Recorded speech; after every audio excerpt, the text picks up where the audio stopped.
계속적으로 이 민수기의 말씀을 함께 나누고 있습니다. 특별히 이 민수기의 말씀은 어떠한 말씀임을 여러분 잘 알고 계시죠?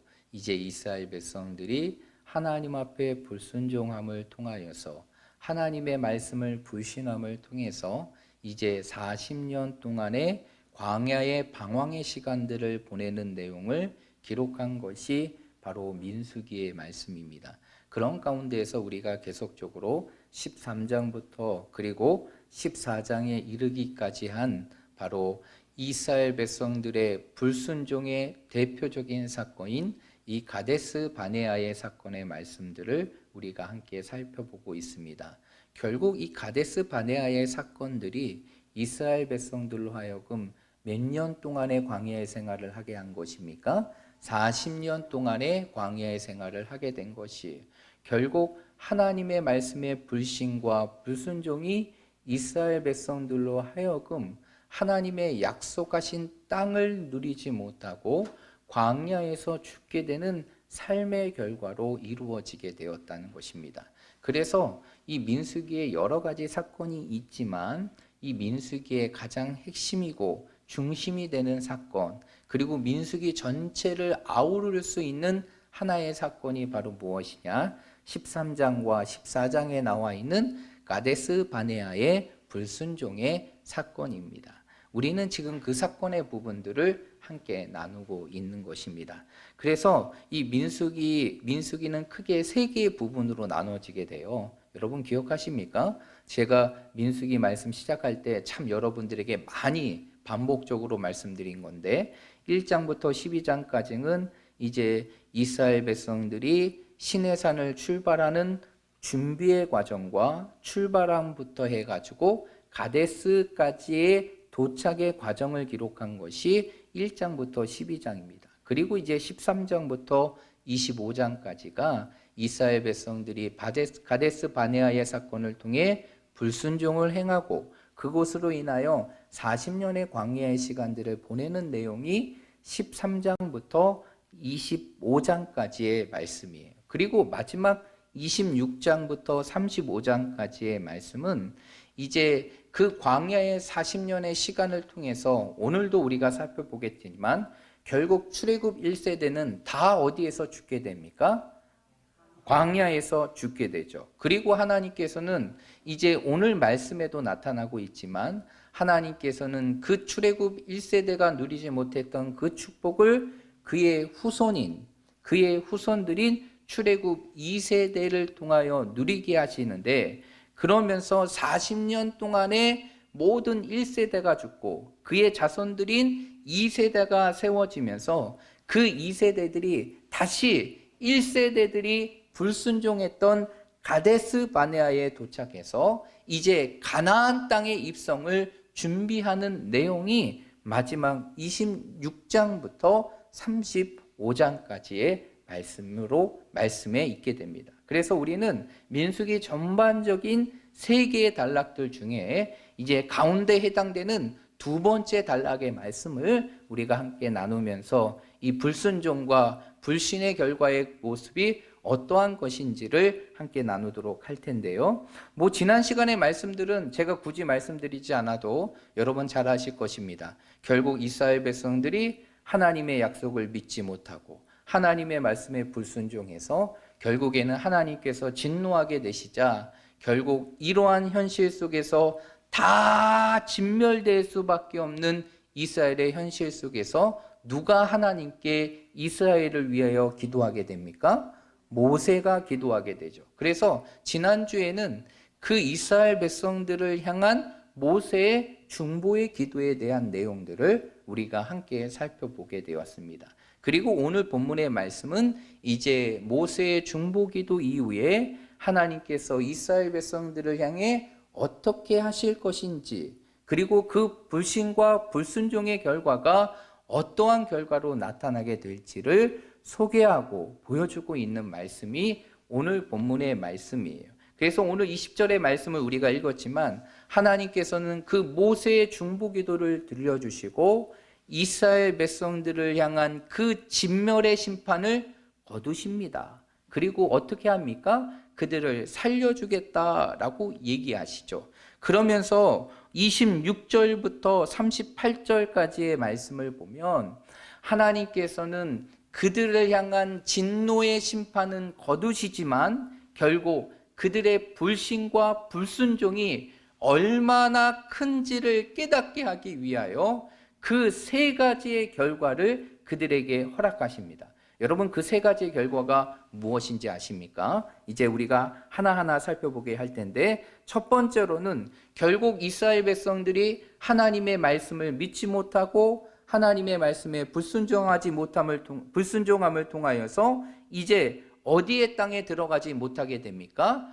약속의 땅, 축복의 땅인 가나안 땅에 들어가지 못할 것을 말씀합니다. 그 내용이 바로 몇 절에 나와 있느냐? 이제 23절에 나와 있습니다. 23절의 말씀에 보면 하나님께서는 22절에 그들이 이제 애굽에서부터 광야에서 해갔던 모든 불순종의 내용들을 쭉 설명합니다. 그러면서 그들이 내 이적을 보고도 10번이나 나를 시험하고 청종하지 않았다라고 얘기하는데, 여기서 10번이라는 것은 숫자적인 10을 의미하는 것이 아닙니다. 숫자적인 10을 의미하는 것이 아니라 결국에는 끊임없는 반복, 곧 끊임없는 하나님의 말씀을 의심하고 청종하지 아니하는 그러한 것들을 10이라는 상징적인 숫자로 표현하게 된 것이죠. 그러면서 하나님께서는 뭐라고 말씀하시느냐? 그들이 그들의 조상에게 맹세한 땅, 곧 어떠한 땅입니까? 가나안 땅을 결코 보지 못할 것이다 라고 얘기합니다. 이것이 바로 불신과 불순종의 첫 번째 결과죠. 결국 하나님의 말씀을 불신하고 불순종함을 통하여서 그 이스라엘 백성들은 하나님께서 예비하신 그 하나님의 축복을 잃어버리게 되는 결과가 나타나게 됩니다. 이게 첫 번째입니다. 그리고 두 번째 결과가 나타나는데, 그 두 번째 결과가 바로 무엇이냐? 29절에 나와 있다는 것입니다. 우리 29절의 말씀 한번 읽어볼게요. 시작.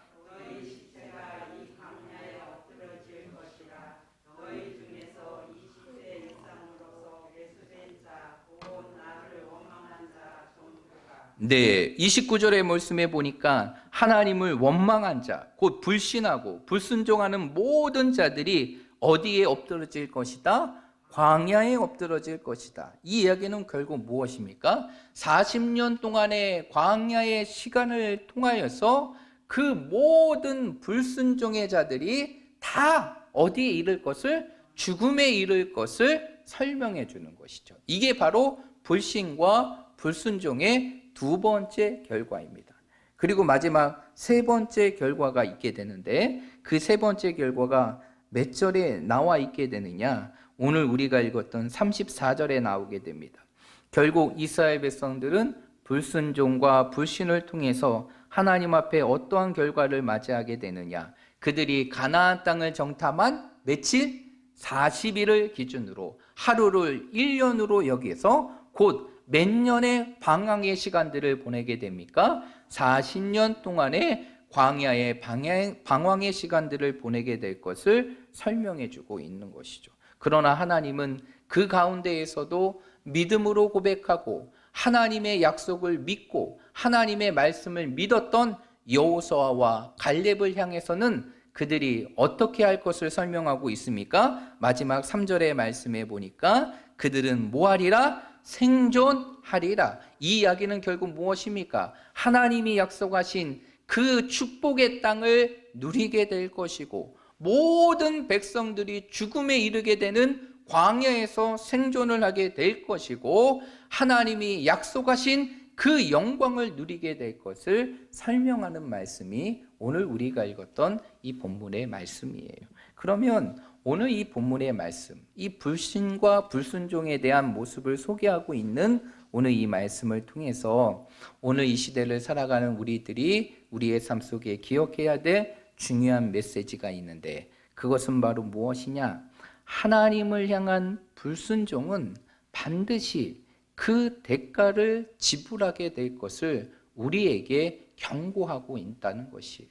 여러분, 오늘 이 세 가지의 결과는 결국 무엇에 관한 부분들을 설명하고 있는 것입니까? 불신과 불순종이 얼마나 무서운 결과를 하는지를 우리에게 보여주는 것이에요. 그런데 여러분, 잘 아셔야 될 게 있어요. 이러한 불신과 불순종이 사실 지금 현재의 이스라엘 백성들만 했던 것이 아니라 사실 이스라엘 백성들이 출애굽을 할 때부터 이러한 불신과 불순종의 부분들이 끊임없이 이루어졌어요. 그래서 끊임없이 원망했지 않습니까? 우리가 대표적으로 알 수 있는 거, 하나님께서 10가지 재앙을 통해서 애굽에서 구원해 내시죠. 그러면서 가나안, 이제 하나님이 약속하시는 땅으로 가는 가운데 어떠한 일이 벌어지게 됩니까? 애굽의 군사들이 나중에 알고 쫓아오게 되고, 그리고 그 앞에는 무엇이 가로막혀 있습니까?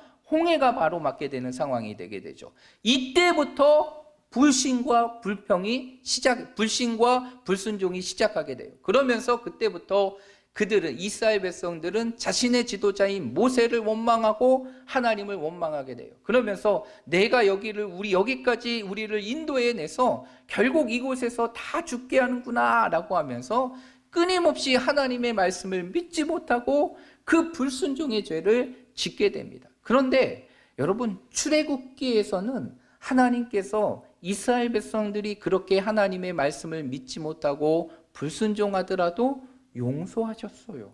그들에게 어떠한 부분들의 죄에 대한 책임을 묻지 않으셨습니다. 묻지 않으셨어요. 그런데 이제 민수기에 들어와서 이제 가나안 땅을 실제적으로 들어가야 될 이스라엘 백성들에게는 끊임없는 오늘 말씀뿐만 아니라 앞에서도 불순종에 관한 부분들에 대해서 엄히 심판하시는 하나님의 모습이 있게 돼요. 왜 하나님께서는 출애굽기의 말씀 속에서는 원망과 불평, 불신과 불순종 속에서도 용서하셨고 모든 것들을 참으셨지만 왜 민수기의 말씀 속에서는 그 부분들을 용서하지 아니하시고 그들에게 무서운 심판으로 그 부분들을 보여주고 있는 것일까요? 그것은 바로 무엇이냐? 이스라엘 백성들을 바로 하나님의 군사로 훈련하기 위해서라는 것이에요. 이제는 그들이 출애굽한 이후에 시내산에서 도착하고 시내산을 통해서 하나님께서 이스라엘 백성들이 어떻게 살아가야 될지 율법과 모든 것을 알려줬어요. 이제는 이스라엘 백성들은 하나님의 백성을 넘어 하나님의 군사로 살아가야 될 자들이 이스라엘 백성들이라는 것이죠. 하나님께서는 그러한 이스라엘 백성들을 하나님의 군사로 훈련시키기 위해서 이러한 불순종에 관한 부분들에서 이러한 무서운 심판에 관한 부분들을 그들에게 보여주시고 그들을 하나님의 군사로 세워가시는 것이에요. 여러분, 결국 우리를 세워가는 모습도 마찬가지라는 것이에요. 때로는 우리의 삶 속에 고난이라는 시간들이 있고 때로는 우리의 삶 속에 연단이라는 시간들이 있어요. 왜 하나님께서 우리에게 고난을 주실까요? 왜 연단의 시간들을 주실까요? 우리가 미워서? 아니겠죠? 그 이유는 바로 무엇이냐? 우리를 뭐 하시기 위해서? 훈련하시기 위해서. 하나님의 백성으로 더 훌륭한 하나님의 군사로 이 세상 속에 살아갈 수 있는 하나님의 사람으로 세워가시기 위해서 우리를 훈련하시는 것이에요. 그런데 중요한 것은 무엇이냐면 오늘 이러한 불신과 불순종의 결과를 하나님께서 엄히 보여주신 것은 이러한 훈련의 모습도 있지만 한편으로 무엇에 관한 부분들을 경고하시는 것이냐? 불신과 불순종이 하나님 앞에 얼마나 큰 죄인지를 설명해주고 가르쳐주기 위해서라는 것입니다. 그것을 통해서 하나님께서는 이스라엘 백성들에게 어떠한 삶을 제시하는 것입니까? 너희가 이렇게 불신하고 불순종해서 이러한 결과를 줬다는 것은 결국 그 이스라엘 백성들을 어떻게 하기를 원하신다는 것입니까? 순종하는 하나님의 백성이 되기를 원하신다는 것이에요. 그래서 오늘 이 무서운 심판, 결국 모든 이스라엘 백성들이 광야에 죽게 되는 그러한 결과는 단순히 하나님께서 이스라엘 백성들의 죄를 미워서 그렇게 행하신 것이 아니라 그것을 통해서 이제는 순종의 모습이 얼마나 놀라운 것인가를 그들에게 가르쳐 주기 위해서 하나님께서는 이러한 엄한 심판의 부분들로 이스라엘 백성들에게 행하신다는 것이, 결국 하나님께서 우리에게 원하시는 것은 무엇일까요? 순종의 삶이라는 것이. 하나님은 우리가 하나님 앞에 순종하여서 어떠한 삶을 누리기를 원하실까요? 축복의 삶을 누리기를 원하신다는 것이. 여러분, 우리가 잘 알고 있지만 이 신명기 28장 1절부터 6절까지의 말씀을 보게 되면 어떠한 것들이 있게 되느냐? 하나님 앞에 순종하는 자들에게 주어지는 하나님의 놀라운 축복을 설명하고 있습니다. 한번 볼까요? 신명기 28장입니다.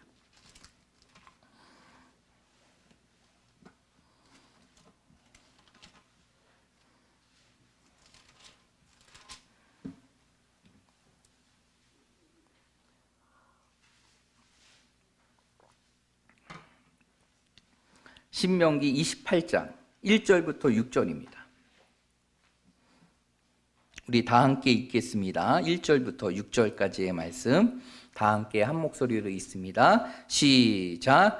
내가 내 하나님 여호와의 말씀을 삼가 듣고 내가 오늘 내게 명령하는 그 모든 명령을 지켜 행하면 내 하나님 여호와께서 너를 세계 모든 민족 위에 뛰어나게 하실 것이라. 내가 내 하나님 여호와의 말씀을 청종하면 이 모든 복이 내게 임하며 내게 이르리니 성읍에도 복을 받고 들에서도 복을 받을 것이며 내 몸의 자녀와 내 토지의 소산과 내 짐승의 새끼와 소와 양의 새끼가 복을 받을 것이며 내 광주리와 떡 반죽 그릇이 복을 받을 것이며 내가 들어와도 복을 받고 나가도 복을 받을 것이니라.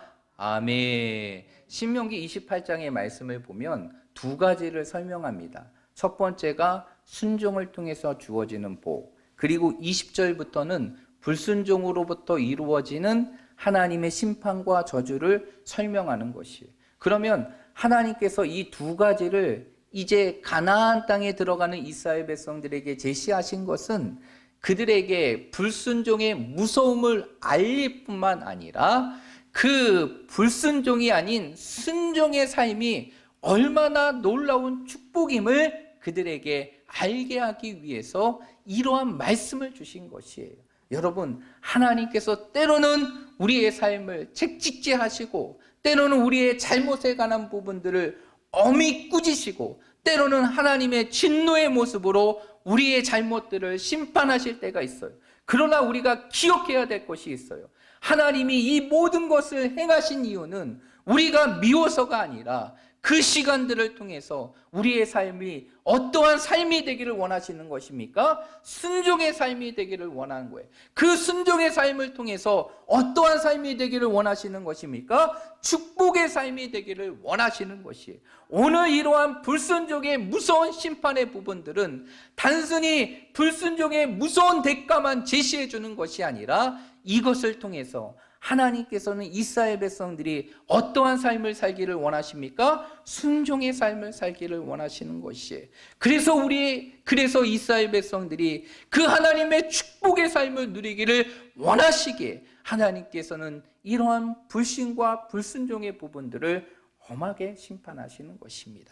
그러므로 우리 사랑하는 모든 성도들이 하나님이 정말 우리에게 원하시는 것은 바로 순종이고 그 순종을 통해서 하나님의 축복을 누리기를 원하신다는 사실을 여러분의 삶 속에 꼭 기억하시고 여러분의 삶 속에서 때론 내 인생의 삶 속에서 하나님의 징계가 있을 수도 있어요.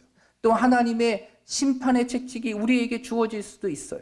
그러나 그것은 결국 우리의 삶을 축복하시고 순종의 삶으로 인도하시는 하나님의 손길임을 기억하시면서 우리의 삶을 더욱더 하나님이 기뻐하시고 우리의 인생을 축복으로 이루어갈 수 있는 그 순종의 삶을 살아가는 우리 모든 믿음의 성도들이 되시기를 말씀으로 축복드립니다. 그리고 이제 오늘 본문의 말씀을 통해 우리가 또 한 가지가 알 수 있는 것이 있는데 그것은 하나님은 이러한 무서운 진노 속에서도 이스라엘 백성들을 향한, 우리를 향한 사랑과 긍휼을 결코 잊지 않으신다는 것이에요. 여러분, 그것이 무엇을 통해서 보여지는지 아십니까? 오늘 31절의 말씀을 통해서 보여지게 돼요. 다시 본문으로 돌아가서 14장 31절의 말씀을 한번 보겠습니다. 31절 말씀 우리 한번 읽어볼게요. 31절 시작.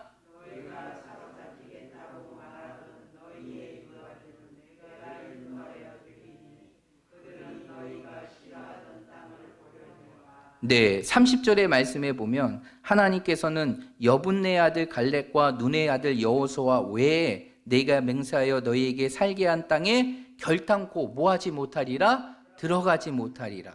그런데 그 가운데에서도 하나님은 예외를 주십니다. 그게 31절이에요. 그러면서 뭐라고 얘기하느냐? 너희가 그 광야에서 사로잡힘을 당할 것이지만 너희 누구들은 유아들은, 너희 자손들은 하나님께서 그들을 인도하여 너희에게 약속하신 그 땅을 보게 하고 누리게 하신다는 것이에요. 그것이 결국 이 민수기의 마지막 단락 26장부터 35장까지의 말씀을 통해 나타나게 되는 것입니다. 결국 하나님께서 이렇게 불순종으로 다 죽을 수밖에 없는 이스라엘 백성들에게 그렇게 그 자녀들이 살아서 하나님의 약속의 땅을 밟을 수 있게 하신 것은 하나님께서 그들을 뭐 하시기 때문입니까? 사랑하시기 때문이고 그들을 향한 무엇을 끊지 않으시기 때문이에요? 긍휼을 끊지 아니하시기 때문이에요. 여러분, 이러한 하나님의 사랑과 긍휼은 이스라엘 백성들에게만 주어지는 것이 아니라 오늘 이 시대를 살아가는 하나님의 자녀인 우리들에게도 주어지는 것임을 믿으시길 바랍니다. 여러분, 눈을 뜨세요. 아주 중요한 말씀이에요. 하나님은 우리가 어떠한 죄를 지어도 우리의 인생의 삶 속에 하나님의 사랑과 긍휼을 걷어가시는 분이 아니라 그 진노의 심판 속에서도 여전히 우리를 향한 사랑과 긍휼을 지속하는 분이 우리 하나님이시라는 것이에요. 그러기에 오늘까지 우리가 살아갈 수 있는 것입니다. 그래서 시편의 기자였던 다윗은요, 시편 145편의 말씀에 보면 이러한 하나님의 모습을 고백하고 있어요. 한번 찾아볼게요. 시편 145편 145편 8절과 9절입니다.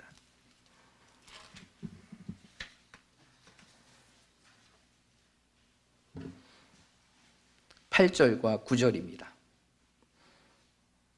우리 한번 읽어보겠습니다. 145편 8절과 9절 시작. 여호와는 은혜로우시며 긍휼이 많으시며 노하기를 더디하시며 인자하심이 크시도다. 여호와께서는 모든 것을 선대하시며 그 지으신 모든 것에 긍휼을 베푸시는도다. 아멘. 오늘 이 말씀을 보면 하나님이 어떠한 분이신지를 다윗이 고백해요. 하나님은 은혜로우시고 긍휼이 많으시며 그 인자하심이 클 뿐만 아니라 지으신 모든 것에 긍휼을 아끼지 아니하시는 분이 하나님이심을 설명합니다. 여러분, 이러한 하나님의 긍휼과 사랑을 가장 절절하게 경험했던 사람이 바로 누굴까요? 다윗이에요. 여러분, 우리가 알고 있지만 다윗이 사실상 왕이 될 수 있는 거나 왕이 될 수 있는 자격과 왕이 될 수 있는 모습을 갖춘 것이 아니었습니다. 그가 왕이 된 이후에 정말 그는 해서는 안 되는 무서운 일들을 그의 인생의 삶 속에 펼쳐가게 되죠. 남의 여자를 간음할 뿐만 아니라 그 간음의 죄를 숨기기 위하여 그의 남편까지도 죽음에 몰고 갔던 사람이 다윗이에요. 그러나 다윗은 어떠한 것을 경험합니까? 그러한 자신의 무서운 죄악 가운데에서도 자신의 모든 것들을 사랑으로 용서하시고 긍휼로 덮으시는 그 하나님을 경험했던 사람이 다윗이에요. 그래서 다윗이 이 시편 145편의 말씀을 통해서 이러한 놀라운 하나님의 사랑과 긍휼을 고백하는 것입니다. 여러분, 우리의 인생은 다릅니까? 아니죠. 여러분, 우리의 인생의 삶을 되돌아보면 사실상 오늘 우리가 여기까지 살아올 수 있는 것이 결코 우리의 노력이나 우리의 의로움의 결과가 아니라 하나님의 사랑과 긍휼의 결과임을 우리는 너무나 잘 알고 있어요. 우리가 순간순간마다 얼마나 하나님의 마음을 아프게 합니까? 그리고 순간순간마다 얼마나 하나님의 뜻을 어깁니까? 정말 여러분뿐만 아니라 내 인생의 삶을 되돌아보면 정말 뒤돌아보는 모든 인생의 삶이 하나님이 주시는 사랑과 긍휼의 결과임을 우리는 고백하지 않을 수 없다는 것이죠. 결국 이러한 사랑과 긍휼을 베푸시는 하나님의 은혜의 역사가 있기에 결국 오늘 우리가 지금까지 살아올 수 있는 것이고 앞으로의 우리의 인생의 삶도 살아갈 수 있는 것입니다. 그러므로 우리의 인생의 삶의 모든 것이 하나님의 사랑과 긍휼, 곧 하나님의 은혜임을 우리 모두가 날마다 기억하면서 우리의 인생의 삶 속에서도 어떠한 상황 속에서도 그 사랑과 긍휼을 거두어 가시지 아니하는 그 하나님의 모습을 날마다 기억하면서 그 은혜를 날마다 기억하면서 우리의 삶을 더욱더 하나님 앞에 아름답게 드리고 하나님이 기뻐하시는 인생, 그 순종의 삶으로 나아가는 우리 모든 믿음의 성도들이 되시기를 주님의 이름으로 축복드립니다.